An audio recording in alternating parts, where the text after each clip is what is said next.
Salamlar, hər kəsi salamlayıram. Bu dəfəki video izahım 9-cu sinif biologiya dərsliyində 30-cu mövzu təbii seçmə və orqanizmlərin mühit şəraitinə uyğunlaşması mövzusunda fəaliyyət hissəsində verilmiş tapşırıqdır. Düşünürəm ki, bu tapşırığı çoxunuz rahat yolla həll edə bilirsiniz. Sadəcə bu videonu çəkməklə diqqətinizi bu fəaliyyət hissəsində olan tapşırıqlara ümumiyyətlə yönəltmək istəyirəm və diqqətinizə çatdırım ki, OTK-nın sınağında bir dəfə bu mövzuya toxunulub, səhv eləmirəmsə keçən il və ona görə də bunun abituriyentlərin qarşısına da, eləcə müəllimlərin qarşısına da imtahanda çıxma şansı çoxdur, böyükdür və baxaq tapşırığa. Alimlər belə bir təcrübə aparmışlar. Yaşıl örtük üzərinə 1200 qonur və 1200 yaşıl rəngli adi dəvədəlləyi buraxırlar. Təcrübə nəticəsində quşlar 75% qonur, 25% isə yaşıl həşəratı yemişlər. Deməli, bu normaldır, çünki fon yaşıl rəngdir. Yaşıl fon yaşıl dəvədəlləyi üçün gizlənmə fonudur və ona görə də yaşıl dəvədəlləkləri daha az, 25% yeyilmişdir. Qonurlar isə quşlar tərəfindən daha çox görüldüyü üçün 75% yeyilmişdir. Əgər fon dəyişilərsə, qoru dəvədəlləkləri xeyrinə olarsa, yəni onların rənginə uyğun olarsa, bu zaman qonurlar daha az, yaşıllar isə daha çox quşlar tərəfindən görünər və bizə deyir ki, qonur və yaşıl dəvədəlləyini məhv olma intensivliyini müəyyən edin. Məhv olma intensivliyini hesablamaq üçün bizim düsturumuz var. Düstur hal-hazırda görünür ekranda. Deməli, Y bərabərdir M çıxaq M bölək M.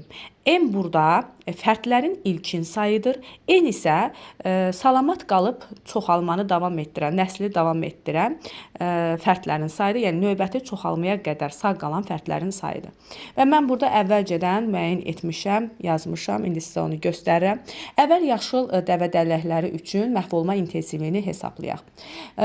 Deməli, tapşırıqda qeyd olunmuşdur ki, hər iki rəngdə olan dəvədəlləklərinin sayı 1200-dür.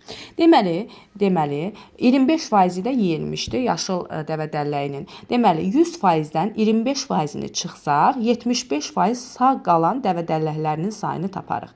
Deməli, 1200 dəvədəlləyi 100% yaşıl rəngli dəvədəlləyi idi. Yeyilən 25%-dir quşlar tərəfindən, 25%-i çıxsaq, 75% növbəti çoxalmaya qədər sağ qalan fərdlərin sayı edir. 75%. Biz tapaq görək 1200-ün 75%-i neçə edir?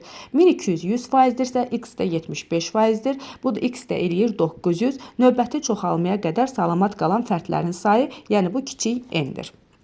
Deməli, düsturda gətirib yerinə qoysaq, deməli, m dedik nədir? M ilkin fərdlərin sayıdır. 1200-dən 900-ün çıxarıq, növbəti çoxalmaya qədər sağ qalan fərdlərin sayı bölərik 1200-ə. Deməli, buradan 300-ü 1200-ə böləndə 0,25 və ya elə 25% edir. Ya düsturdan hesablayırıq, ya da ki, burada onsuz da 25% deməli, dedik ki, quşlar tərəfindən yeyilmişdir. 25%, yəni onsuz da bizə şərtdə verilmişdir. Yəni, məhv olma intensivliyi 25%-dir. Sadəcə verilən düsturu necə tətbiq etməliyik? Mən onu göstərməyə çalışıram sizdə.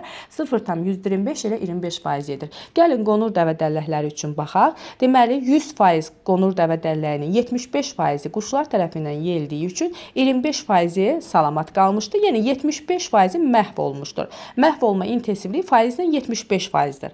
İndi gəlin, görək düsturda onu necə tətbiq eləyəcək. Deməli, 1200 100%-dirsə, x 25%-dir.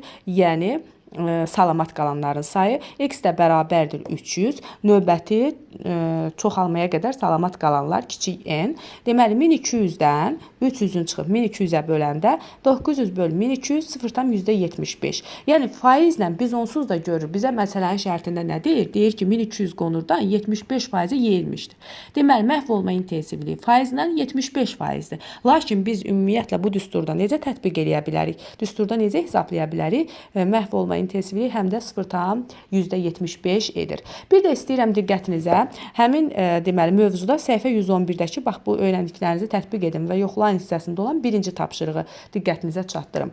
Burada nə deyir bizə? Deyir, təkamül prosesində tozağacı qarışcasının mühit şəraitindən asılı olaraq qanadlarının rənginin dəyişmə mərhələlərinin ardıcıllığını müəyyən edək.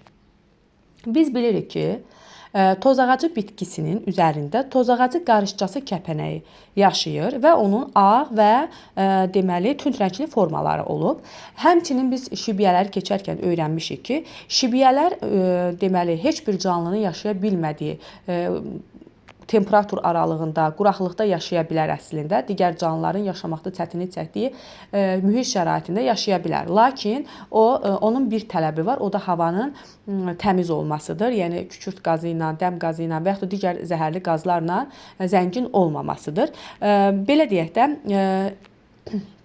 əgər hava təmizdirsə, tozağacı bitkisinin gövdəsində həmin biz şibiyələrin bir fon, ağ fon yaratdığını görə bilərik. Amma İngiltərədə deyir, sənaye şəhərlərinin ətrafında, yaxınlığında hava o qədər tüstülüdür ki, fabrik və zavodlardan çıxan tüstüyə görə şibiyələr yaşaya bilmir həmin mühitdə. Çünki şibiyələr havanın indikatorudur. Onlar üçün uyğun şərait deyil.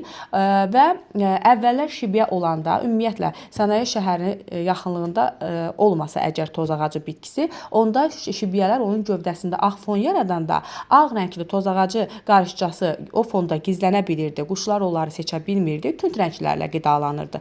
Lakin iri sənaye şəhərləri yaxınlığında artıq şibiyə yoxdur və gövdədə, yəni tozağacı bitkisinin gövdəsində ağ fon olmadığı üçün artıq orada tünd rəngli fon olur. Yəni tünd rəngli kəpənəklər quşlar tərəfindən seçilə bilmir. Ağ rənglər asanlıqla görünür və ağ rənglər quşlar tərəfindən daha çox yeyilir. Gəlin görək burada ardıcıllıq necə olmalıdır.